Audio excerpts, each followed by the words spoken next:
S'il y a une valeur qui est partagée par tous les habitants du pays de Pouzauges, c'est bien l'amour du bocage. Le bocage coche toutes les cases des bienfaits environnementaux, donc apporte énormément de bénéfices à l'ensemble de la population. Par contre, le bocage est entretenu à 90% par les agriculteurs. C'est du temps passé, c'est une contrainte. Et le but de Bocage d'Avenir, l'association qui a été créée, c'est vraiment de collecter des fonds privés, des entreprises, des associations, des citoyens, et de rémunérer l'entretien des haies à partir d'un plan de gestion pour les agriculteurs qui veulent bien s'engager. C'est une action commune, collective, qui est sans doute bonne pour nous aujourd'hui, mais qui sera surtout très bénéfique pour nos enfants, nos petits-enfants, par rapport aux thématiques environnementales. Je m'appelle Johan Brobion, je suis agriculteur sur la commune de La Flosselière.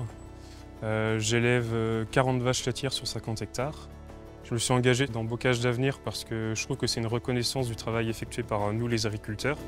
Grâce à Bocage d'Avenir, j'ai pu bénéficier d'un plan de gestion des haies qui m'a permis d'avoir un nouvel œil sur ma haie et de mieux la conduire pour essayer d'accueillir plus de biodiversité, d'améliorer la rétention en eau pour limiter les inondations.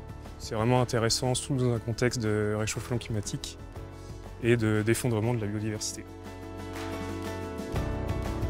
Je suis Laurent Guichetot, le président du groupe LG, qui englobe 3 entités spécialisées dans le domaine de la préfabrication, béton, pour le secteur du bâtiment, des travaux publics, mais aussi du secteur agricole.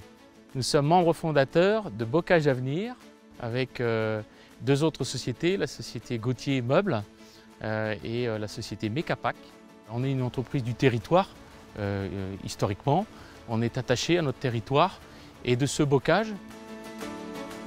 Dans le cadre de notre démarche RSE, on doit aller vers des actions concrètes et locales. Et Bocage d'Avenir répond parfaitement à cette démarche sociétale et environnementale. Je m'appelle Pierre-Yves Marquis, je travaille au CPIE Sèvres-et-Bocage. C'est une association qui est basée ici sur le territoire de la communauté de communes du pays de Pouzauges.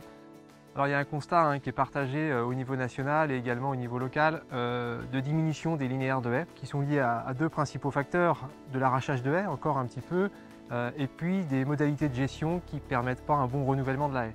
Et nous, nos métiers, c'est d'accompagner les agriculteurs, d'accompagner les acteurs du territoire pour prendre conscience de l'importance de l'arbre et de la haie. Il y a à peu près 20% des agriculteurs du pays de Pouzauges qui ont un plan de gestion. Et on les accompagne pour d'abord mieux connaître les haies sur la ferme, prendre conscience de leur intérêt, du rôle majeur qu'elles jouent pour l'environnement mais aussi pour l'agriculture. Et puis après de réfléchir avec les agriculteurs aux bonnes pratiques de gestion, aux bonnes pratiques d'entretien, aux différentes filières de valorisation du bois.